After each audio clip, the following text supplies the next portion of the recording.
کچھ لینا ہو اس کے لینے کے لیے صرف اللہ پر ہی طاقت خرچ کی جائے۔ اگر خوف سے گھبراہٹ ہے تو بھی رابطہ اللہ پاک سے ہی پیدا کی جائے۔ جس خوف کو اللہ پاک سے ہٹواؤ گے وہ خوف ہمیشہ کے لیے ہٹ جائے گا۔ اور اگر مخلوق پر طاقت صرف کر کے کوئی چیز حاصل کی تو وجود تو اس کا بھی اللہ کے پیدا کرنے سے ہوگا، تاہم مخلوق کے واسطے سے آنے کی صورت میں اس کا وجود خالی ہوگا۔ جو شخص اللہ سے نہ لے بلکہ مخلوق سے لے تو بہت ہی پچھتانا پڑے گا، اس لیے کہ جو مخلوق میں سے آئے گی وہ فانی ہوگی، اور اس کے فنا پر پھر یہ حسرت اور افسوس کرے، اور جو اللہ سے آئے گی وہ ہمیشہ کے لیے ہوگی۔ لا الہ الا اللہ کا مطلب یہی ہے کہ تمام مسائل کو صرف ایک ہی ذات باری تعالیٰ سے حل کروانا ہے، لہذا وہ تدابیر اختیار کرو جو اس سے لینے کی ہیں۔ اللہ تعالیٰ سے لینے کی تدابیر اختیار کی جائیں گی تو دنیا میں بھی ملے گا اور آخرت میں بھی ملے گا۔ غیر اللہ پر طاقت لگا کر ہم جو سمجھ رہے ہیں کہ چیزوں سے کچھ پیدا ہو رہا ہے تو اس میں شرک کی بو آتی ہے، اس میں شرک کی بو آتی ہے۔ کوئی مخلوق اللہ پاک کے بغیر دے نہیں سکتی۔ قرآن پاک میں جگہ جگہ بتلایا گیا کہ مخلوقات میں کچھ نہ سمجھے بلکہ عقیدہ رکھے کہ اللہ ہی کرنے والے ہیں، اسی کو توحید کہتے ہیں۔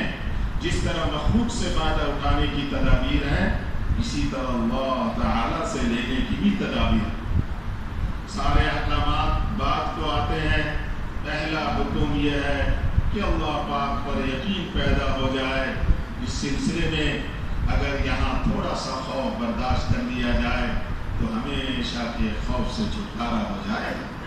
تھوڑی سی بھوک، تھوڑی سی پیاس برداشت کر لی جائے تو ہمیشہ کی بھوک، ہمیشہ کی پیاس سے نجات مل جائے۔ تھوڑا وقت بیوی بچوں کی جدائی میں گزار لیا تو ہمیشہ کا ساتھ نصیب ہوگا۔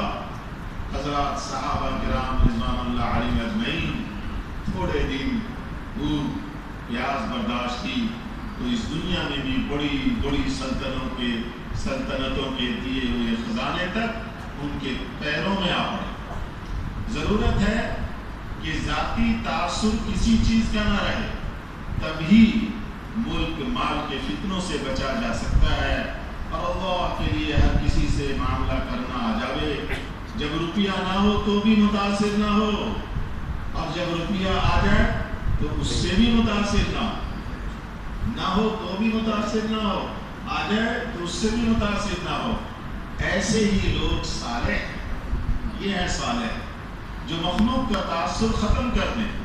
غرضے کے اس وقت کے بگاڑ کی وجہ صرف یہی ہے کہ ہم سب جو اللہ پاک کے حکموں پر جان کھپانے والے ہوتے وہ آج مخلوق پر جان کھپانے اور اسی سے لینے کے غلط تصور کے ہم عادی ہو۔